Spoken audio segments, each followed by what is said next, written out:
Mark वो मर चुका है। नहीं, मैं अभी अभी पानी से बाहर निकला हूँ। ये बहुत भयानक है। नहीं, मैंने उसे देखा ही नहीं, मुझे पता नहीं चला, मैं उसके पास ही था। कैलिफोर्निया के हाफ मून बे में दिसंबर की बदली भरी सुबह घनी धुंध स्लेटी ग्रे समुद्र से निकलकर काली चट्टानों को ढक रही थी। तेज हवा की आवाज गूंज रही थी, जैसे वो सफेद लहरों की चोटियों को उन्माद में उड़ा रही हो।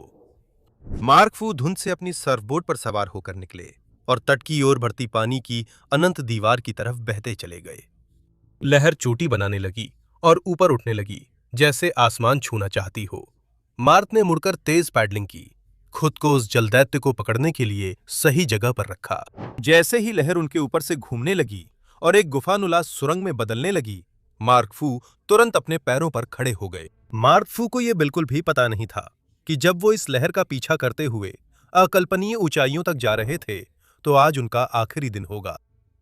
मुझे आमतौर पर ऊंचाइयों से डर लगता है और मुझे आमतौर पर तेज रफ्तार से भी डर लगता है। मुझे रोलर कोस्टर पसंद नहीं है और मुझे घोड़े पर भी डर लगता है, आप जानते हैं। लेकिन ऐसी कोई लहर नहीं है जिसका मैंने सामना किया हो, जिसने मुझे अंदर जाने से इतना डरा दिया हो। मार्क फू 10 साल के थे जब उनका सिंगापुर परिवार हवाई आया।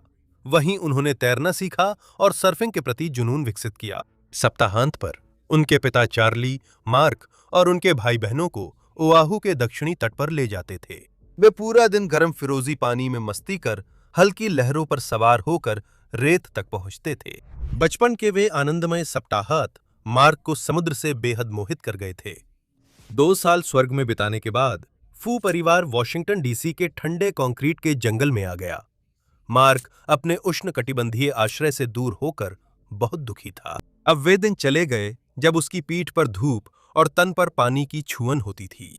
डीसी में उसे हमेशा समुद्र की ओर लगातार खिंचाव महसूस होता था, लहरों की एक न थमने वाली पुकार जिन पर वो सवारी करने के लिए तरसता था।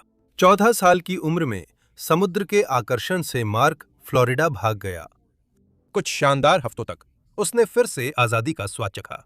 धूप से भरे दिनों में तट के किनारे सर्फिंग करते हुए समय बिताया, इससे पहले कि उसके चिंतित माता पिता आखिरकार उसे ढूंढ ले। वे उसके समुद्र के लगाव को नहीं समझे, पर मान गए और मार्क के 16 साल के होते ही परिवार को फिर हवाई ले गए। हवाई अपने घर लौटकर मार्क फिर जीवंत हो गया, मानो द्वीप की धूप से उसमें चमक आ गई हो। अब कुशल तैराक और सर्फर बने मार्क हर खाली वक्त शरीर साधने और समुद्र में अपनी क्षमता परखने में बिताते, जिसे वो याद करता था। रूजवेल्ट हाई स्कूल से 1 साल पहले स्नातक होने के बाद और सर्फिंग के लिए समारोह छोड़कर मार्क ने 1977 में 19 साल की उम्र में international professional surfers world tour में भाग लेना शुरू किया। हालांकि उनमें काफी संभावना दिखी, लेकिन अपने प्रतिस्पर्धी वर्षों में वो विश्व रैंकिंग में 66वें स्थान से ऊपर नहीं जा सके। आंकड़े और निर्णायक उनकी जन्मजात प्रतिभा और जुनून को नहीं पकड़ सके। उनकी रचनात्मक शैली को प्रतियोगिता में महत्व नहीं मिला। 80 के दशक की शुरुआत में मार्क ने असंतुष्ट होकर प्रतियोगिता छोड़ दी। वो सीमाएं लांघना चाहते थे और अंकों के लिए नहीं, बल्कि समुद्र की ताकत को चुनौती देने के रोमांच के लिए लहरों पर सवारी करना चाहते थे। मार्क हमेशा बड़ी लहरों से आकर्षित रहे हैं और पानी की ऊंची दीवारों के सामने खुद को सबसे ज्यादा जीवित महसूस करते थे। प्रतियोगिता की पाबंदियों से मुक्त होकर उन्होंने अपने जुनून का पीछा किया। मार्क ओआहू के उत्तरी तट चले गए, जो बड़ी लहरों की सर्फिंग का केंद्र है। यह उनकी साहसी तकनीक के लिए सही मंच था। मार्क ने वाइमिया बे के मशहूर सर्फिंग स्पॉट पर उन्होंने शानदार कौशल और संतुलन के साथ धावा बोला। उन्होंने विशाल लहरों पर साहसी मोड़ दिखाए, जिसमें एथलेटिकता और कला का सुंदर संगम था। अनुभवी सर्फर इस युवा प्रतिभा के शानदार प्रदर्शन से हैरान थे। मार्क धीरे धीरे उनका सम्मान पा रहे थे। 1983 में हवाई में जीवन में एक बार आने वाली सर्दियों की विशाल लहरें आईं, जिन्हें देखने के लिए भीड़ उमड़ पड़ी। मार्क ने इसमें इतिहास रचने का मौका देखा। 18 जनवरी को वाइमिया में उन्होंने 60 फीट से ऊंची लहर पर सर्फिंग कर गिनीज रिकॉर्ड तोड़ने की कोशिश की। मार्क उस विकराल लहर की ढलान पर फिसलते गए, लेकिन दबाव से उनकी सर्फ बोट टूट गई और वे लहर के बवंडर में घुमाए गए। पानी की ताकत ने लगातार हमला कर उनके फेफड़ों से हवा निकाल दी। मार्क की नजर धुंधली और आवाज धीमी होते ही उनका बेहोश शरीर बचाव हेलीकॉप्टर से समुद्र से निकाला गया। हालांकि उस दिन मार्क ने उस पौराणिक लहर पर काबू नहीं पाया, लेकिन उनका साहस हमेशा के लिए यादगार बन गया।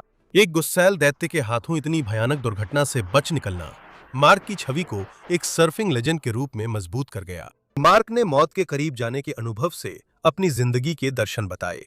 सबसे बड़ा रोमांच पाने के लिए उसकी बड़ी कीमत चुकाने को तैयार रहना चाहिए। ये जाने का एक शानदार तरीका होगा। मेरा मतलब है ये एक बेहतरीन तरीका है जाने का। मेरा मतलब है मैं भी ऐसे ही जाना चाहूंगा। ये शब्द आगे चलकर सच साबित हुए। मार्क का करिश्मा और फोटोजेनिक अंदाज उसकी शोहरत बढ़ाने में मददगार साबित हुए। वो सर्फ फोटोग्राफरों के पसंदीदा बन गए और कई वर्ल्ड चैंपियनों से ज्यादा मैगजीन कवर पर दिखे। मार्क मीडिया की ताकत समझते थे। बचपन में जब उनका परिवार किसी भी समुद्र से बहुत दूर रहता था, तो सर्फ पत्रिकाएं और फिल्में ही उनकी जीवन रेखा थीं, जिनकी वजह से वे अपने पसंदीदा खेल से जुड़े रह सके। अब उन्होंने अपने सपने के लिए इस प्रभाव का उपयोग किया। प्रायोजकों से पैसे लेकर मार्क दुनिया भर में लहरों का पीछा करते रहे। हवाई, कैलिफोर्निया, इंडोनेशिया, दक्षिण अफ्रीका, पेरू, जहां भी बड़ी लहरों की खबर मिलती, मार्क वहां जल्दी पहुंच जाते। 90 के दशक की शुरुआत में मार्क को दुनिया के सर्वश्रेष्ठ बड़ी लहरों वाले सर्फरों में गिना जाने लगा। लेकिन मार्क को भी उस लहर के बारे में पता नहीं था जो उनके करियर को बना देगी, मैवरिक्स, जो उत्तरी कैलिफोर्निया के उस अनपेक्षित सर्फिंग तीर्थ स्थल में स्थित था।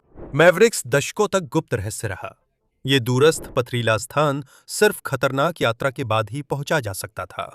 लहरें उतनी ही ठंडी और बेरहम थीं जितना इलाका। जेफ क्लार्क ने 15 साल तक अकेले सर्फ किया, फिर 90 के दशक की शुरुआत में इसे दुनिया को दिखाया। जब गहराई से उठने वाली इस लहर की खबर, जो वाइमिया को टक्कर दे सकती थी, सर्फिंग समुदाय तक पहुंची, तो मार्क को पता था कि उसे इस दैत्य को काबू करने वालों में सबसे पहले होना है। ये वही खबर थी जिसका बड़े वेव सर्फर सालों इंतजार करते हैं, और ऐसी लहर थी जिस पर मैनी लोग खतरे के बावजूद सवार होने की ठान चुके थे। 22 दिसंबर 1994 को मार्क रात भर हवाई से सैन फ्रांसिस्को के लिए उड़ान भरकर पहुंचे। पिछले दिन उन्हें खबर मिली कि मैवरिक्स पर जिंदगी में एक बार आने वाला स्वेल आ रहा था। यही उसका मौका था। मार्क मौसम के पैटर्न का गहराई से अध्ययन करने के लिए जाने जाते थे, और कौन सा स्वेल चुनना है, इस पर उनकी अच्छी तरह की गई रिसर्च उन्हें अक्सर सांसें थमा देने वाली लहरें दिलाती थीं। लेकिन जब वो 23 तारीख को पहुंचे, तो ये देखकर हैरान रह गए कि रातों रात लहरें बहुत तेजी से कम हो गई थीं। एक दिन पहले दिख रही गड़गड़ाती 50 फुट ऊंची लहरें घटकर अब संभाली जा सकने वाली 25 फुट ऊंचाई तक रह गई थीं। इन लहरों का आकार बड़ा था, लेकिन मार्क ने वाइमिया में इससे भी बड़ी लहरों पर सवारी की थी। वो कभी भी सामने आने वाली किसी भी लहर से पीछे हटने वालों में से नहीं था, इसलिए उसने वैसे भी सर्फिंग के लिए खुद को तैयार किया। उसके साथ इन खतरनाक हालातों का सामना करने के लिए उसके साथ ही विशाल लहरों पर सर्फिंग करने वाले केन ब्रैडशॉ, ब्रॉक लिटिल और माइक पार्सन्स भी थे। साथ ही उनकी उपलब्धियों को दर्ज करने के लिए फोटोग्राफर रॉबर्ट ब्राउन भी मौजूद थे। समूह ने उस नाव से, जिसे वे मैवरिक्स तक किराए पर लेकर आए थे, डरावनी लहरों का निरीक्षण किया और आने वाली जंग के लिए खुद को मानसिक रूप से तैयार किया। वे जब लहरों में पैडलिंग करने निकले तो लौटना नामुमकिन था। माइक पार्सन्स ने पहले कोशिश की और अपना बोर्ड टूटती लहरों की रेखा के पार ले गए। वो नियंत्रण बनाए रखने के लिए जूझ रहे थे, क्योंकि कई लहरें चारों ओर से उन पर 1000 ट्रकों के वजन की तरह टूट पड़ीं। 20 मिनट की जद्दोजहद के बाद माइक ने हार मानी और जेट स्की एस्कॉर्ट ने उसे लहरों से निकालकर नाव की सुरक्षित जगह पर पहुंचाया। केन ब्रैडशॉ ने अगली बार किस्मत आजमाई, लेकिन उन्होंने तेज रिपुटाइट धाराओं की ताकत को कम आंका।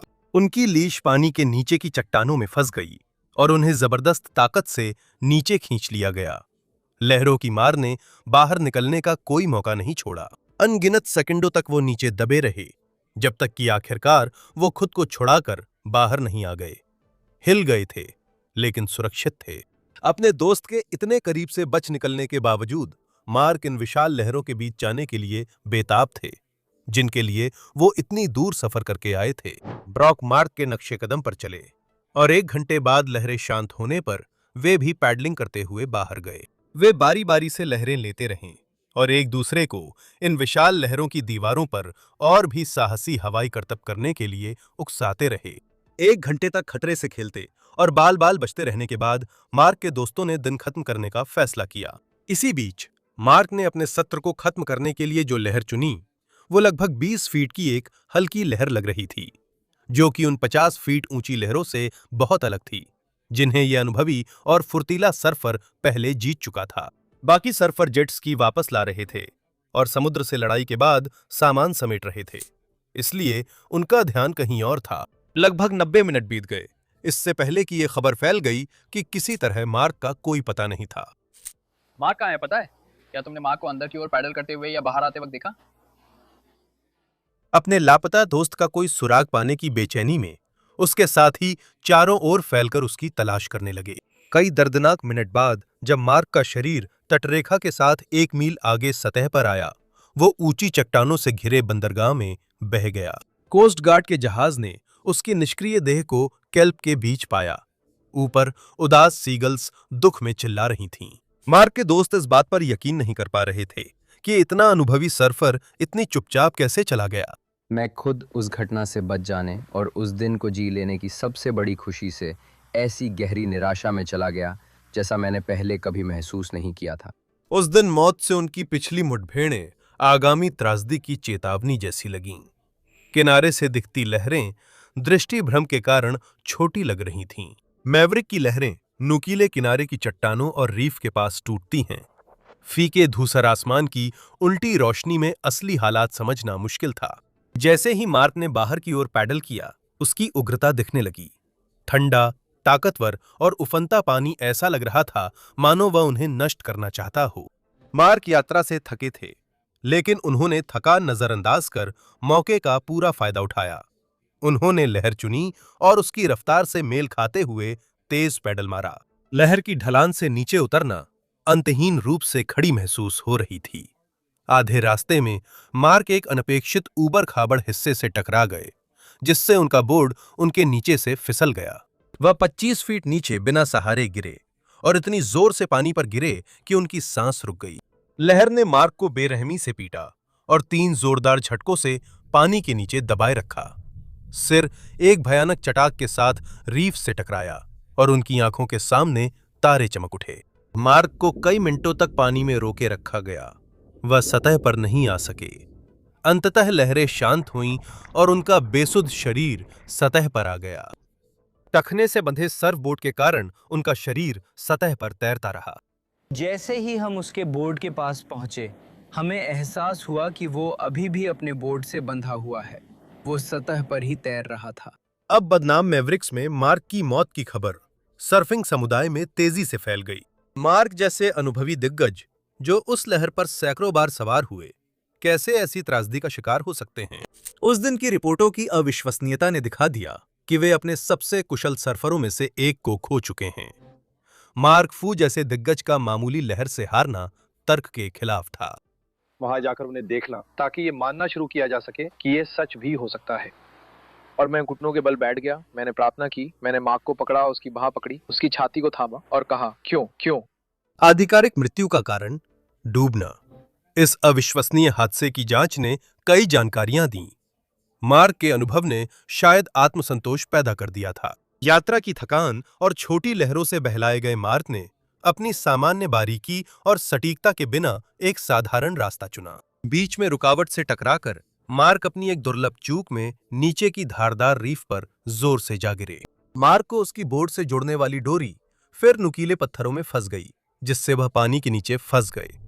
लगातार आती टूटी लहरों के झागदार थपेड़ों से दबे हुए मार्क समुद्र के क्रोध के सामने बेबस थे। एक दिग्गज की खोने से समुदाय को बड़ा झटका लगा। वाइमिया बे के उनके प्रिय सर्फिंग स्थल पर हुए अंतिम संस्कार में करीब 600 लोग शामिल होकर उन्हें श्रद्धांजलि दी।